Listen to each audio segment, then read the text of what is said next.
Hi everyone, the year has come to an end and we embrace the new year. Well, in today's episode we will do a quick roundup to look at some of the biggest stories of the year, some news generation stories which made impact, what the interesting trends were, and of course, what we call the year of the 14-year-olds. And of course, we have a 14-year-old author in the studio. Stay with us. You can find us on Facebook. It's facebook.com/newsgenerationgh and Twitter at newsgenerationghana. Moving on to our first story. Also in 2014, News Generation did a number of stories which achieved some impact and probably changed the lives of those affected. For example, in March, we told the story of 6-year-old Ezekiel Annan who had a hernia and was unable to go to school.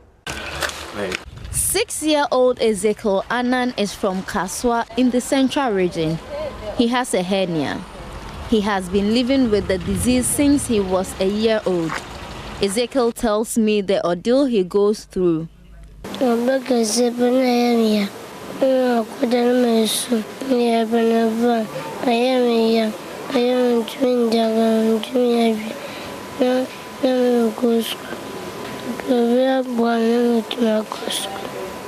Ezekiel was born normal like any child, but his mother tells me as he was growing, he developed a tumor in his scrotum. Narrating her ordeal, the mother of the boy says all her hopes has been lost. Okay, I'm born a mikita head, and so I catch him the 2.2. Then 2.2 no cramp, and so I can't nature. I say, imagine cry, name who baby cry, made the buffer. And the potty impona, I'm sorry, my back, Kaswa Hano. The doctor and I catch them the 2.2. Not that I can hurt no one, I don't know. Why, yeah, man. Ideally, this child should have been operated at, immediately after 2 years, we should have been operated. If you don't operate him, then the hernia will keep on growing. Because the defect, which was very small, now is coming bigger and bigger. So more content of, or more organs are finding their way through that and so gradually something that was in the groin now gets into the scrotum and then gradually is growing.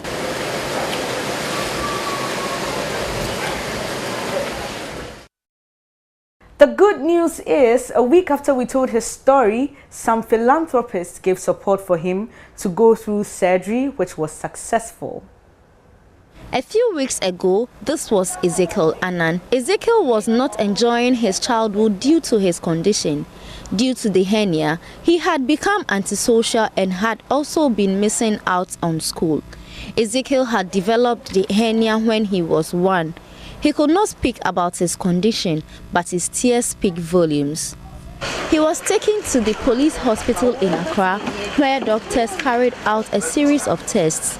3 days later, he was admitted and was taken to the theater for surgery to be performed the following day. A team of doctors led by Deputy Director of the Police Hospital, DCOP Dr. Zakaria, found out that the hernia was bigger than what they had originally seen. They performed the surgery, which lasted an hour and a half. Doctors say the boy is now free. Ezekiel's surgery was a success and he has since been discharged. Motive, but I don't have to find him strong. No, I am a man, I am strong, Uncle Sonia with Mamma Martin. Many are papa. Sunday, Mission Mebuson, Mammy, no beer, hobby to my Damadano, or Diamond. I don't for beer or bone beer, I'm Dobby Biasi. We wish Ezekiel all the best for 2015. Then there was the story of another 6-year-old Umaru Abdullahi who lived in the Brongahafu region. Umaru had to crawl to school every day because he's disabled. Remember the story? Umaru does not want to be left behind. 2 months ago, he took a bold step of crawling to reach his destiny. His grandmother said she kept him at home because of the distance from the house to the government school. But after constant nagging, the grandmother gave up and enrolled him at a private Islamic school. There are no chairs, no tables, and the floor is also dusty. Yet children find this place a home for learning. Nafisa is a girl. Umaru always wears a smile. He crawls 20 minutes to school. His headmaster says he has never seen a child so hungry for education. So he admitted him for free. After school, he crawls on the hot, dusty ground back home.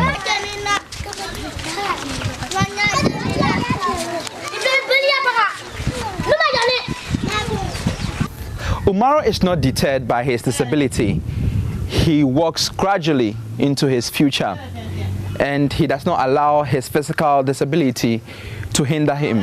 What Umaru needs now is a wheelchair so that he can easily go to school and come back home.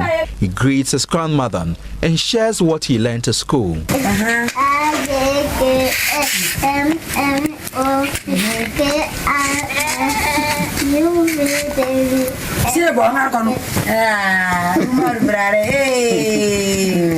Though the camera makes him shy, he never loses his smile.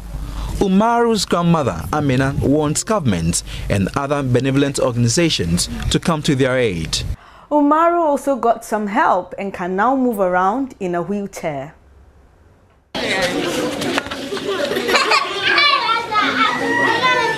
Umaru is full of life. He manages to go around his disability and refuses to be limited. That includes crawling to enjoy education. He needed a wheelchair to make his movement easy, and fortunately, he now has one and is excited. Umaru no longer has to endure crawling for several minutes to get to school. His grandmother Amina is also excited taking him to school.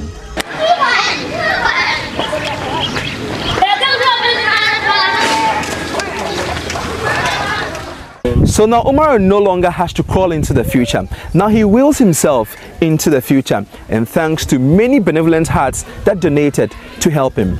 He did not only get a wheelchair, but learning materials as well. Thanks to a group of young people in non-profit work, Reach Out World Mission. Most of our members saw the visuals on TV, and we all decided that for this project, we wanted to do something to help. So we came all out, put some things together, and that's the result. We came out with something to help the boy. I would like to urge people out there to reach out to people who need help, to help them. So, in a small little way, we can make the world a better place, because that's what we are out there to do. Umaru's headmaster, Haruna Oseiwusu, is grateful. If you remove your sandals and you walk within your feet, your soul, you feel the heat there. You feel some heat there.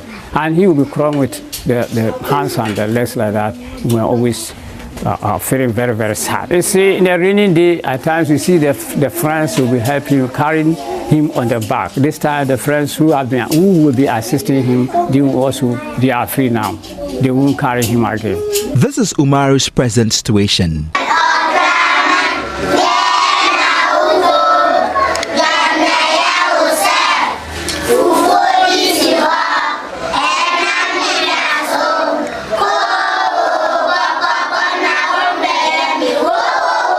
Until the gesture, though, Umaru, because of his determination to get education, didn't mind crawling to school. His grandmother wanted a wheelchair for him, and that dream has come true.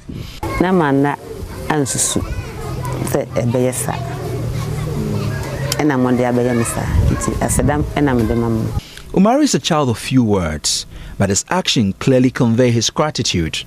Maybe in the future, he will gather courage to speak to the camera. George Kobna, Joy News. All the best to Umaru for 2015. So 2014 has come to an end, and can we say it was the year of 14-year-olds achieving amazing things? Well, there was Andrew Adansi Bona, who was nominated for the International Children's Peace Prize. The International Peace Prize honors children who show special dedication to children's rights. In the year 2011, I had the desire to raise funds for them, but I was then too young, so I was reading about them. Even I heard the news from them, so I saw the hungry children on TV, newspapers, also heard it on radio. So that's why I had the desire to raise funds for them. So I started talked to my father. We visited radio stations and television, and they were interested in what I'm doing, in what I was doing. So I was picked. They helped me make my advertisement and call to the whole nation for them to help me raise my funds to the Somali children. That's in the year 2011. Andrew raised $3,000 out of this campaign. He handed his money over to UNICEF and the World Food Programme. His zeal to make a difference did not end there. It was also an advocacy call for people to go to the blood banks freely to donate their blood. That's when the blood banks were in shortage. So I added my call and did even a small donation exercise here in Accra Academy. So Rich Hospital backed me up, Carbell, and we did the donation here. Andrew Adansebona is embarking on a new project beginning next year. I call it the Food for All campaign to promote food production and processing in Ghana, because Ghana is now slowly shifting our attention away from food production. We can grow, we need to grow our own tomatoes, process it, and make it more cheap for people to buy, and know that this what is going on, for also citizens to patriots, to have that spirit of patriotism for their country. That will let them have the spirit of buying and broadcasting their products, and even aim at exports, and rather discourage excessive importation of food and meat.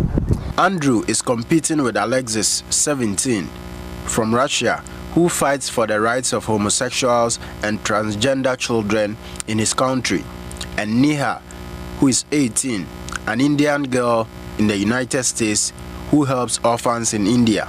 Pakistani child activist who was shot in the head by the Taliban, Yusafa Malala, won the prize last year. The 2014 International Children's Peace Prize was won by Neha Gupta, an American, but Andrew has done some great work and we wish him all the best for 2015. Then, of course, there was 14-year-old Bernard Sechi Amwako, who blew our minds with his creativity and his graphic designs. He has definitely started his dream job early. We are in Majo in Accra to meet Bernard Sechi Amwako. Hey, Benny Young. Yeah. What's up? Yeah, I'm fine. Okay, cool. Let's go. Benny, as he prefers to be called, is a JHS2 student at University Staff, Legon. This 14-year-old young man is no ordinary kid. Benny is a graphic designer. He taught himself how to design graphics when he was only 10 years old. I started with sketches, illustrations, and others. So I continued till 2013, when I was 13. Then I found one man who was my friend by then. He owned an internet cafe. So I used to go there to design with the paint application. So later on in 2014, I got a computer from my dad. He bought a full computer with everything. So I continued with the paint application for some months. Then I got CorelDRAW, which is also a software for designing, from a friend. Then later on, I think that's 3 months ago, I got Adobe Photoshop CXS Lite from a friend. He sent it to me via my email. Yeah. Benny wants to be a businessman when he grows up and already has quite a number of clients who he designs for.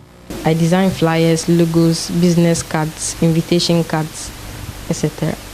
You design all these for people? Yeah, I do. Hey, so how many clients do you have?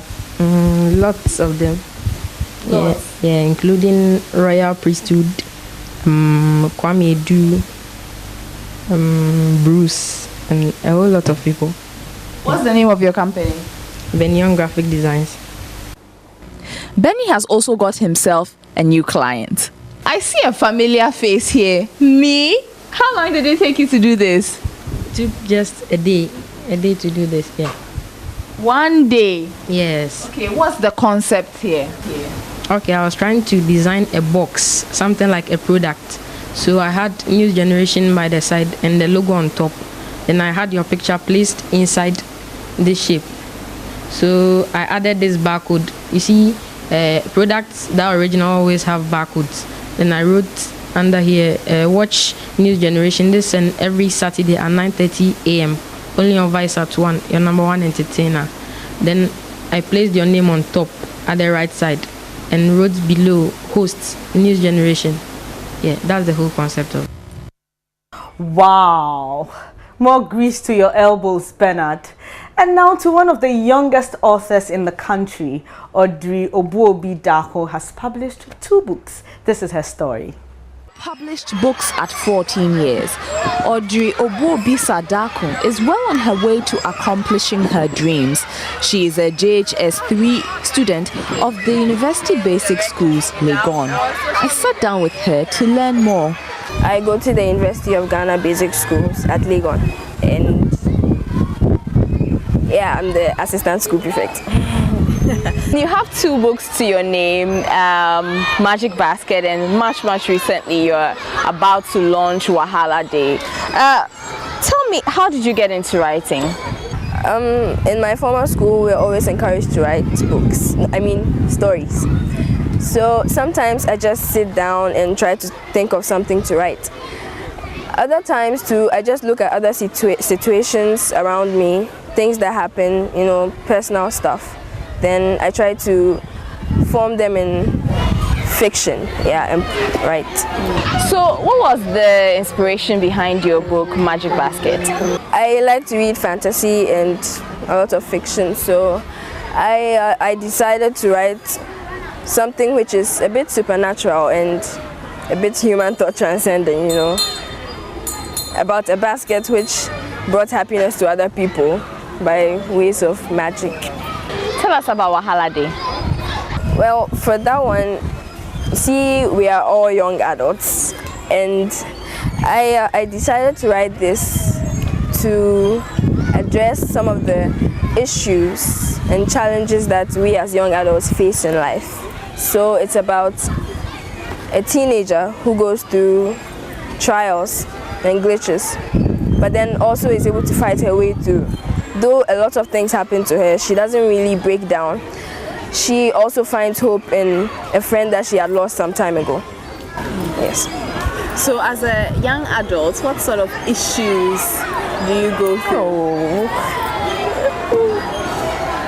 Okay, problems with our parents, a lot of problems. What do you have to say to your friends out there who probably have an idea about something that they want to do but are either too shy or don't have the support that they need to actually come out and do that thing? Just look at me. I'm little, but then I have done this. I have 2 books to my name, so there's nothing too big for you to do. You shouldn't let anyone suppress what you want to do. And here she is now with me in the studio to talk about her work and what she thought about the year 2014, the year of the 14-year-olds. Hi, Audrey. Hi. How are you? Fine, thank you. You? I'm super. Cool. So, how has 2014 been for you? It has been very successful, very, very productive, in the sense that I had my very first major book launch for my second book, Wahala Day. It has been a wonderful, there have been pros and cons, ups and downs, but then on the whole, it has been wonderful. Wow. Okay, so 2014 has ended. Is there anything you would have done differently? Well, I could have learned better. Because, I didn't do too well in school this year because I was procrastinating and stuff, but then I do hope that 2015 will bring out a better me. Okay. Any New Year resolutions? Oh, of course. I want to learn better. I just want to be a better person. Okay. On the whole. And you'll be 15. Yeah. All right. Thank you so much for speaking with us. You're welcome. Nobody.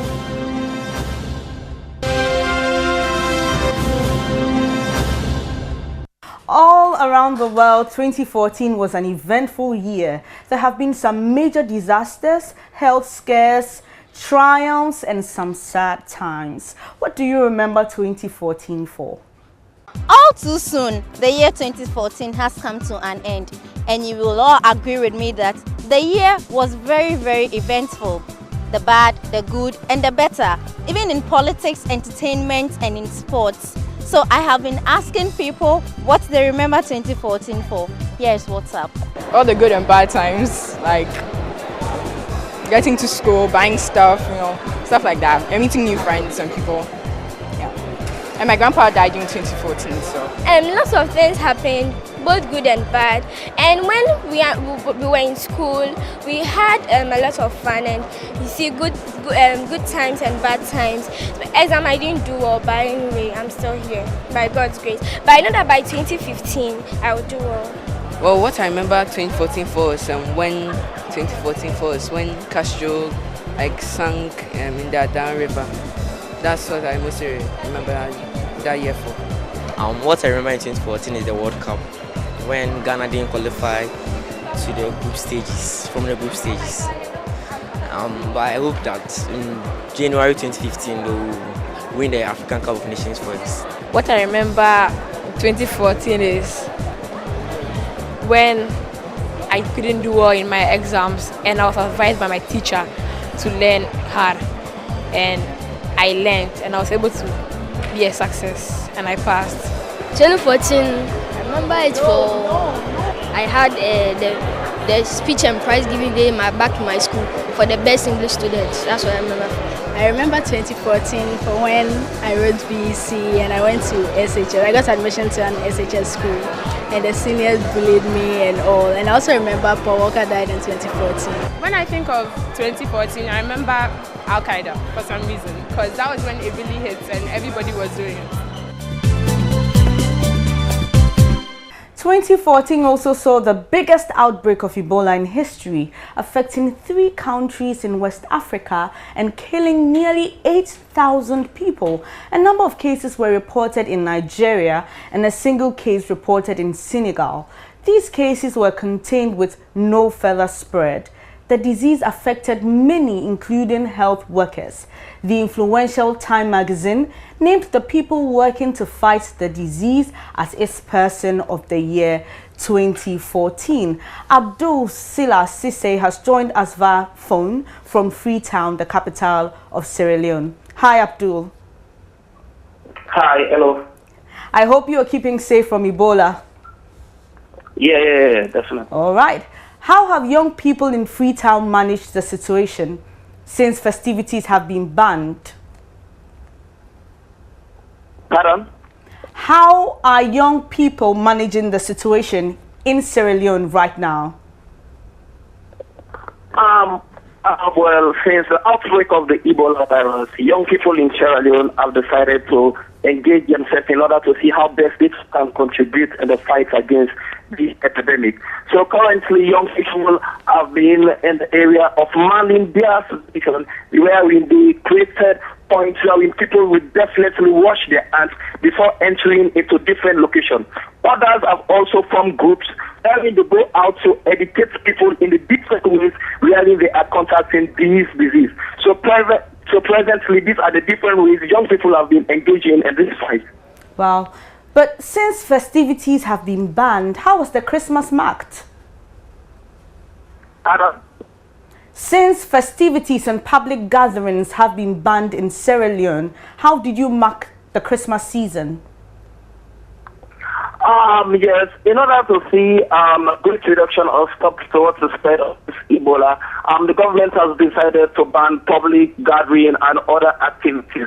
So this has been the case presently. So as a result of this, young people have decided, those that don't have activities out there, they have decided to sit at home. Others are staying glued to their radio stations and, of course, TV stations in other areas to see how best they can engage themselves. So currently, no club, no other activities. Even the Christmas, young people decided to sit at home and spend it with their families, rather how they have been spending it in past years, wherein they go to beaches, clubs, and other areas. So this time, it's currently quiet here in Freetown. Okay, so how will the new year be marked as well? Do you have an idea? Well, The New Year is one day wherein people usually go to church. Others do go to mosques in order to pray to God. But currently, the government has decided that this year they are not going to encourage short activities wherein people will gather in large numbers to go to church and pray. So they have decided that at least 7 o'clock, each and every person must be at home. No one will be allowed to be in church wherein the ears will be rolling and everybody started rushing, going to church and mosque. So the government has decided to put a halt on this. All right, thank you so much, Abdul in Freetown. Thank you for speaking to us. We wish you all the best. We will continue the review in the Sunday Bulletin. Thank you so much for staying with us. This has been News Generation. Bye.